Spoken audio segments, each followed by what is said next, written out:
तुम्हाला माहिती आहे का, भारतातला सर्वात उंच धबधबा म्हणून ओळखला जाणारा धबधबा महाराष्ट्रात आहे. तब्बल 560 मीटर उंचीचा आणि 3 टप्प्यात कोसळणारा हा आहे भांबवली वजराई धबधबा. पण या धबधब्यापर्यंतचा प्रवासही काही साधा सुद्धा नाही, कारण वाटेत येतं कास पठार, जिथे पावसाळा संपत येताना असंख्य सीझनल फुलं उमलायला सुरुवात करतात आणि काही आठवड्यांसाठी संपूर्ण पठार अक्षरशः रंगून जातं. आज आपण साताऱ्यापासून निघून सह्याद्रीच्या धुक्यातून, पावसातून आणि कासच्या पठारातून प्रवास करत पोहोचणार आहोत वजराईच्या त्या प्रचंड धबधब्याजवळ. पण शेवटी आमच्या डोळ्यासमोर जे दृश्य आलं ते आम्ही या प्रवासाला निघताना कल्पनाही केली नव्हती. तर चला पाहूया साताऱ्यापासून वजराईपर्यंतचा हा अविस्मरणीय सह्याद्री प्रवास. नमस्कार मित्रांनो, स्वागत आहे पुन्हा एकदा आमच्या ब्लॉगमध्ये.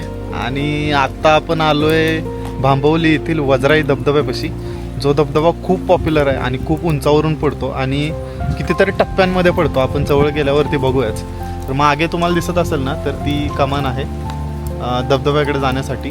आपल्याला इथून ट्रेक करावा लागतो थोडा, आणि इथं 70 रुपये पर पर्सन प्रवेश शुल्क आहे. बघूया आता पुढे तुम्हाला धबधबा वगैरे मी दाखवेन. चला. सातारा शहर मागे सोडून आता आम्ही कासच्या दिशेने निघालो होतो.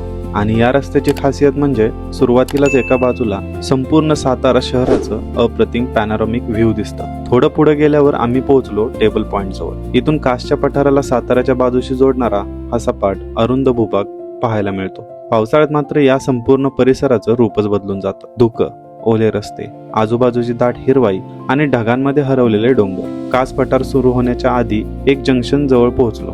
उजवीकडे गेलं की एकयू धबधबा, तर सरळ पुढचा रस्ता कासकडे जातो.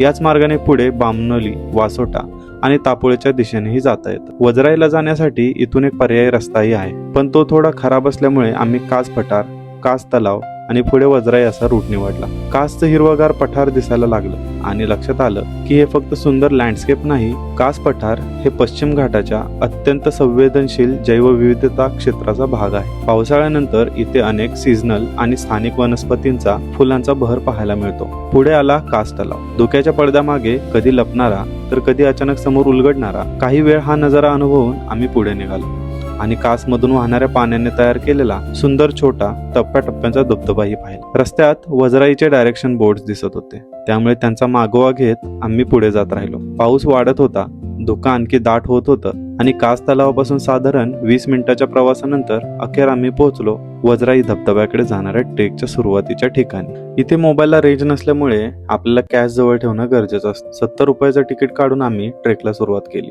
आणि सुरुवातीलाच दिसला वजराई धबधब्याचं स्वागत करणारा बोट. इथली वाटही व्यवस्थित विटांनी तयार केलेली असल्यामुळे रस्ता चुकण्याची शक्यता जवळपास नाही. आणि या वाटेवर प्रत्येक काही पावलानंतर एक नवीन दृश्य, हिरवीगार शेती, सततच्या पावसामुळे शेवाळ्याने झाकलेली जंगलातील झाड आणि मधूनच दिसणारे छोटे छोटे धबधबे. खरं सांगायचं तर वजराई धबधबा अजून दिसलाही नव्हता, पण हा प्रवासच इतका सुंदर होता की त्या क्षणी जाणवलं डेस्टिनेशन महत्वाचं असतंच, पण तिथपर्यंत घेऊन जाणारा प्रवास सुद्धा तितकाच अविस्मरणीय असतो.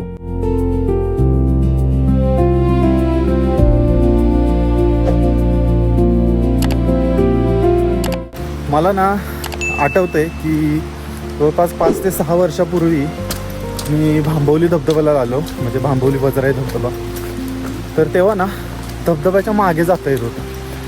थोडंसं रिस्की होतं, पण म्हणजे मज्जा यायची, पण सेफ्टीसाठी थोडंसं रिस्कीच होतं ते. त्यामुळं आत्ता समजलं मला इथं आल्यानंतर की आता लास्ट टाईमसारखं धबधब्याच्या मागे जाऊन देत नाहीत, तर दूरवरून व्ह्यू दिसतो.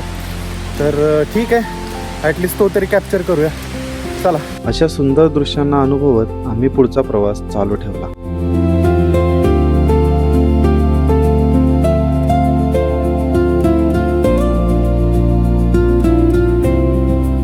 झाडी एवढी दाट आहे ना, लोक जाऊन जाऊन पायवाट तयार झाली आहे.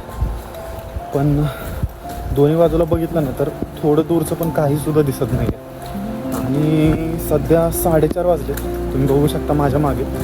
तर इथं आलं तर थोडंसं लवकर यायचा प्रयत्न करा. आणि 4:30 पण काही लेट नाही आहे, पण आय थिंक 5 वाजता ते लोक एंट्री बंद करतात, त्यामुळे काळजी घ्या फक्त. जवळपास अर्धा तास ट्रेक केल्यानंतर अखेर आम्ही पोहोचलो वजराई धबधब्याच्या पहिल्या व्ह्यू पॉईंट जवळ. आणि खरं सांगायचं तर पहिल्यांदा समोर पाहिलं तेव्हा थोडी भीतीच वाटली. एवढ्या प्रचंड उंचीवरून खाली कोसळणारं पाणी आणि त्या पाण्याचा इतका मोठा आवाज की आजूबाजूचं सगळंच जणू त्या आवाजात हरवून गेलं होतं. पण इथून अजून पुढे गेल्यावर जो फायनल व्ह्यू पॉइंट मिळतो तिथून मात्र संपूर्ण वज्राई धबधबा एका नजरेत दिसतो आणि तिथे उभं राहूनच या धबधब्याची खरी भव्यता जाणवली. 3 टप्प्यात खाली कोसळणारा हा धबधबा तब्बल 560 मीटरचा क्युम्युलेटिव्ह ड्रॉप पार करतो. म्हणूनच वज्राईला भारतातील सर्वात उंच टियर्ड वॉटरफॉल म्हणून ओळखलं जातं. समोरचं ते दृश्य पाहताना एक गोष्ट मात्र नक्की जाणवली. इतकी वर्ष फोटो आणि व्हिडिओमध्ये वज्राई धबधबा पाहिला होता, पण प्रत्यक्ष समोर उभं राहण्याची गोष्टच वेगळी होती. मित्रांनो, अशा प्रकारे मी तुम्हाला पूर्ण धबधबा दाखवलाय. हा माझ्या मागे दिसत असेल तुम्हाला आता पण. खूप सुंदर धबधबा आहे. इथं येणं वर्थ आहे. जवळपास अर्धा तास, जास्तीत जास्त अर्धा तासच लागेल तुम्हाला इथं येण्यासाठी. तर नक्की इथं या आणि तुम्हाला जर व्हिडिओ आवडला असेल तर व्हिडिओला लाईक करा, शेअर करा आणि चॅनलला सबस्क्राईब केलं नसेल ना तर प्लीज सबस्क्राईब करा. भेटूया पुढच्या व्लॉगमध्ये. तोपर्यंत बाय बाय.